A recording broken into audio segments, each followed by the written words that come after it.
بسم اللہ الرحمن الرحیم. السلام علیکم students. How are you? I hope you all will be fine. Students, let's start our today's lecture of SST. آج ہم نے سیکنڈ یونٹ کا فرسٹ لانگ کوشچن کرنا ہے.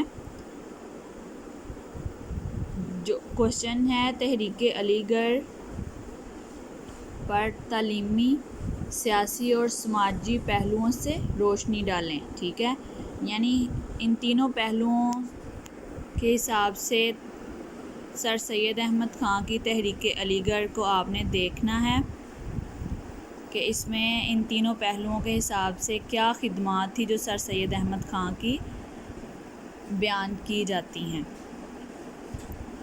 جنگ آزادی میں ناکامی کے ساتھ ہی برِ صغیر کے مسلمانوں کی تاریخ کا سیاہ ترین دور شروع ہو گیا.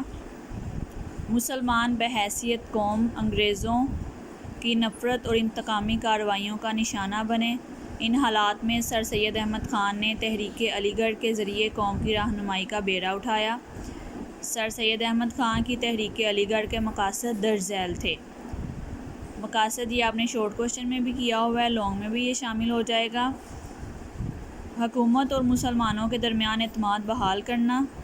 ٹھیک ہے، یہ سب سے جو مین آبجیکٹیو تھا ان کی تحریک کا، ان کی موومنٹ کا، وہ یہ تھا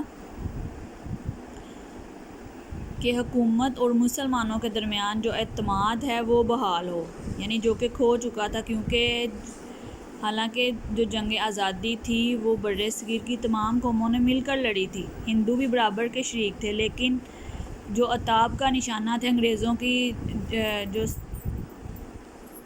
سزا کے مستحق، وہ صرف مسلمان ٹھہرے. کیونکہ ہندو جو تھے انہوں نے انگریزوں کے ساتھ مل کے انہوں نے انگریزوں کے دلوں میں مسلمانوں کے خلاف جو نفرت تھی وہ بڑھ دی اپنی چاپلوسی کی وجہ سے، کہ ہم تو مجبوری کے تحت شامل ہوئے تھے کیونکہ حکومت تو مسلمانوں کی تھی، اس لیے جو مین آپ کے مخالف قوم ہیں وہ مسلمان ہیں، تو اس لیے انگریز جو تھے وہ مسلمانوں کے بہت خلاف ہو گئے.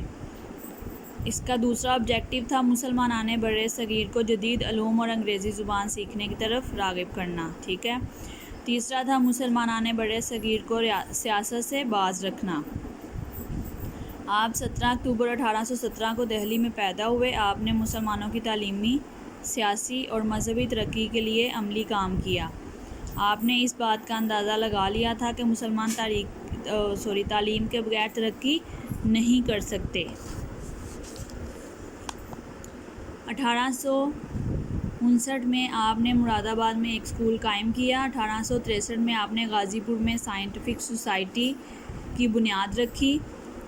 آپ 1875 میں علی گڑھ میں جو اسکول قائم کیا وہ 1877 میں کالج اور 1920 میں یونیورسٹی بن گئی.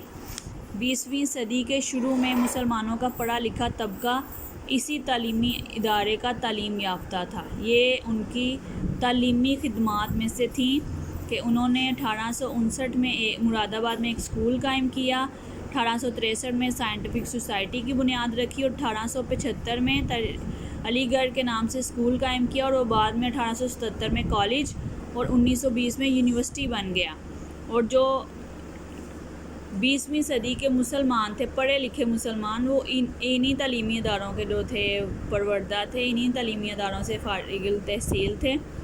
تو یہ ان کی تعلیمی خدمات تھی. یہاں تک کہ آپ نے اس کا ہاف کوشچن کرنا ہے. اس کو اچھے سے آپ لوگ یاد کریں اور اپنا خیال رکھیے گا. اللہ